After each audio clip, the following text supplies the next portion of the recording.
Hay cosas que uno puede explicar, un robo, un animal, incluso una broma pesada. Pero lo que ocurrió aquel año en nuestro maizal fue diferente, porque cada mañana que despertábamos encontrábamos una parte de la cosecha cortada, no arrancada, no destruida, cortada perfectamente.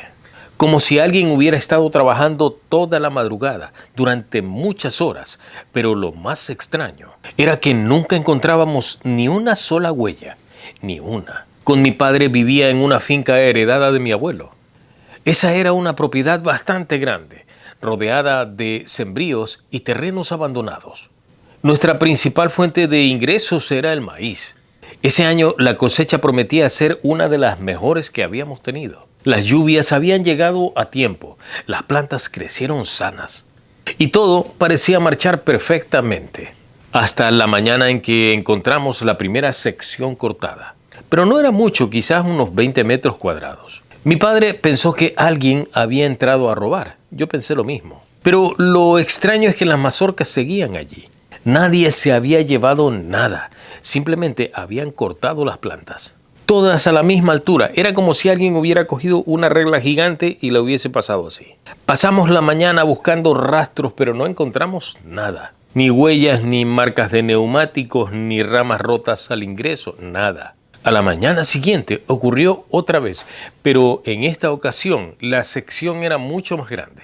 Los vecinos comenzaron a murmurar.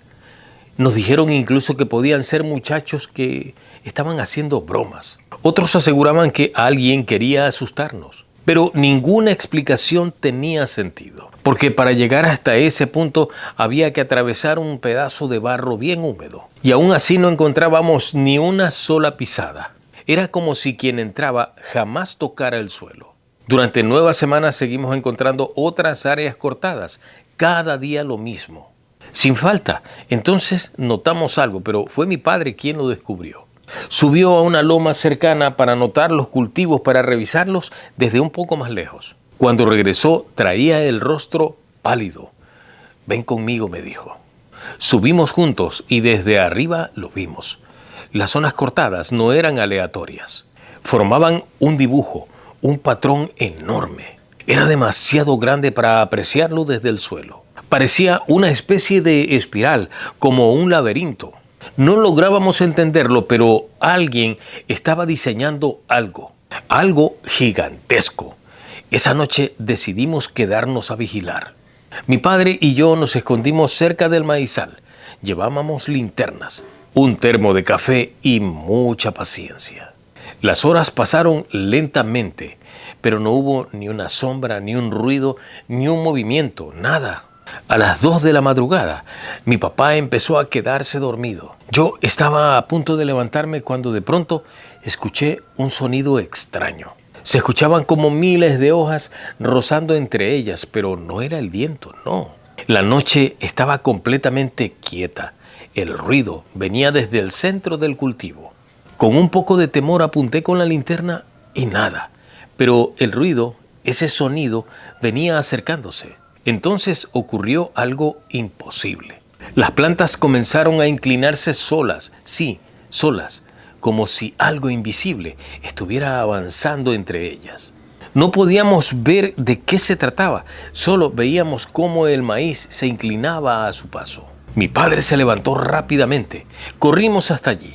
Entonces ese movimiento se detuvo, quedó todo inmóvil. Silencio absoluto. Cuando amaneció, vimos otra sección cortada, exactamente en ese mismo lugar donde escuchamos el movimiento, el sonido de esas plantas. Mi padre ya no quería seguir investigando, simplemente decía que algo estaba muy mal allí. Pero yo necesitaba respuestas, así que decidí instalar cámaras. Eran 5 cámaras de esas antiguas, de las primeras que salieron, estaban distribuidas por toda la finca. Si alguien entraba, lo grabaríamos. Era imposible que no pudiéramos ver nada.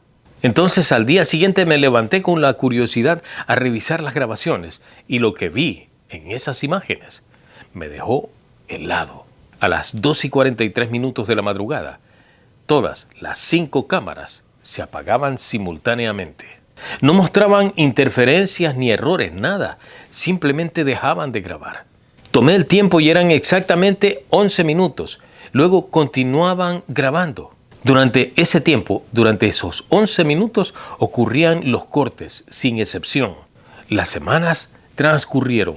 El dibujo seguía creciendo. Ya ocupaba gran parte del terreno. Los vecinos comenzaron a subir a esa colina para observar desde arriba. Nadie entendía qué representaba, pero todos coincidían en algo. Parecía demasiado preciso para ser obra de una sola persona.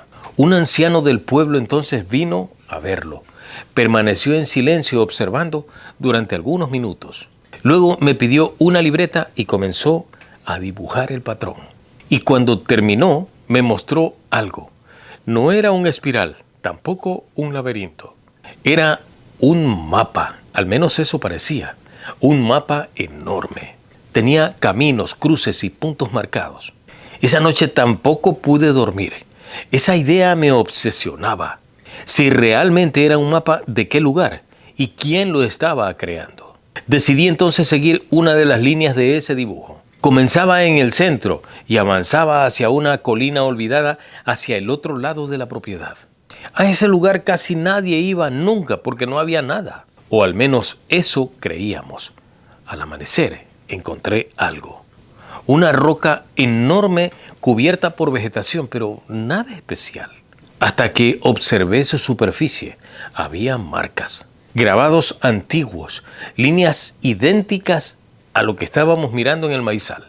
Exactamente iguales. Entonces comencé a seguir otras rutas de ese mapa, o supuesto mapa. Todas esas líneas llevaban a lugares específicos. Un árbol, un arroyo seco, un terreno que no tenía uso, abandonado. Y en cada punto aparecían las mismas marcas, como si alguien o algo hubiera estado señalando algo. Algo escondido. Pasaron meses, muchos meses. La cosecha terminó perdiéndose por completo. Ya nadie pensaba en el dinero. Todos queríamos saber qué significaba aquello. Y entonces llegó el último día, la última mañana. Esa mañana apareció el dibujo completo. Subimos a la colina. Mi padre, algunos vecinos, yo y varios curiosos. Todos mirábamos hacia el maizal.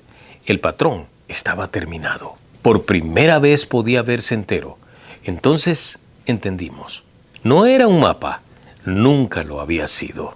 Era un mensaje. Sí, un mensaje gigantesco construido durante varias semanas.